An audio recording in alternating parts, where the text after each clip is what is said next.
ಕಡೆ 6 ಜನ ಇದ್ದಾರೆ. ಸೊ 6 ಜನ ಕಂಟೆಸ್ಟೆಂಟ್ಗಳಲ್ಲಿ ನಿಮ್ಗೆ ಯಾರು ಇಷ್ಟ? ಗಿಲ್ಲಿ, ಧನುಷ್. ವೈ ಗಿಲ್ಲಿ? ಅಂದರೆ ಅವ್ನು ಫಸ್ಟ್ ಡೇ ಒನ್ನಿಂದ ಯಾವ ಥರ ಇದ್ದಾನೋ ಕ್ಯಾರೆಕ್ಟರಲ್ಲೆಲ್ಲ ಅದೇ ಥರ ಇದ್ದಾನೆ. ವಿತೌಟ್ ಜಡ್ಜ್ಮೆಂಟ್ ಏನೇ ಇದ್ದರೂ ಡೈರೆಕ್ಟಾಗಿ ಓಪನಾಗಿ ಮಾತಾಡ್ತಾನೆ. ಆ್ಯಂಡ್ ಎಂಟರ್ಟೈನಿಂಗಲ್ಲೂ ತುಂಬ ಚೆನ್ನಾಗಿ ಮಾಡ್ತಾನೆ. ಅದಕ್ಕೋಸ್ಕರ ಗಿಲ್ಲಿಯವ್ರನ್ನ ಬಿಟ್ಟು ಬೇರೆ ಕಂಟೆಸ್ಟೆಂಟ್ಗಳಲ್ಲಿ ಯಾರು ಇಷ್ಟ? ಧನು ಮತ್ತು ರಘು. ಇವಾಗ 37 crore ವೋಟಿಂಗ್ಸ್ ಬಂದಿದೆ. ಸೊ ಅದು ಯಾರಿಗಿರ್ಬೋದು ಅದು? ಗಿಲ್ಲಿ. ಹೌದು. ಸೊ ಇವಾಗ ರನ್ನರ್ ಅಪ್ ಗಿಲ್ಲಿಯವ್ರು ವಿನ್ ಆದರೆ ರನ್ನರ್ ಅಪ್ ಅಂತ ಯಾರಾಗ್ಬೋದು ನೀವು? ಧನುಷ್, ರಘು, ಅಶ್ವಿನಿ.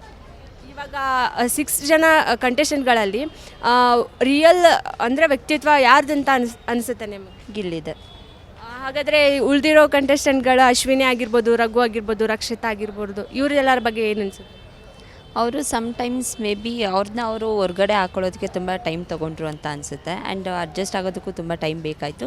ಬಟ್ ಗಿಲ್ಲಿ ಅಂತ ನೋಡಿದ್ರೆ ಡೇ ಒನ್ನಿಂದ ಒಂದು ಕ್ಯಾರೆಕ್ಟರ್ ಏನಿತ್ತೋ ಅದೇ ಸೇಮ್ ಮೇಂಟೈನ್ ಆಗಿದೆ ಕನ್ಸಿಸ್ಟೆನ್ಸಿಯಾಗಿ ಲಾಸ್ಟ್ವರೆಗೂ. ಇವತ್ತು ಫಿನಾಲೆ. ಸೊ ಫೈನಲ್ ಮೂಮೆಂಟ್, ಆ ಮೂಮೆಂಟಿಗೆ ಎಷ್ಟು ಎಕ್ಸೈಟ್ಮೆಂಟ್ ಇದೆ? ತುಂಬ ಎಕ್ಸೈಟ್ಮೆಂಟ್ ಇದೆ. ಕಾಯ್ತಾ ಇರೋದು ಯಾವಾಗ 6 ಗಂಟೆ ಆಗುತ್ತೆ ಅಂತ. ಎಕ್ಸ್ಪೆಕ್ಟೇಷನ್ಸ್ ಎಷ್ಟಿದೆ? ಗಿಲ್ಲಿನೇ ವಿನ್ ಆಗ್ತಾನೆ ಅಂತ? 100%ಗೆ 99% ಗಿಲ್ಲಿನೇ ವಿನ್ ಆಗ್ತಾನೆ ಅಂತ ಎಕ್ಸ್ಪೆಕ್ಟೇಷನ್ಸ್ ಇದೆ.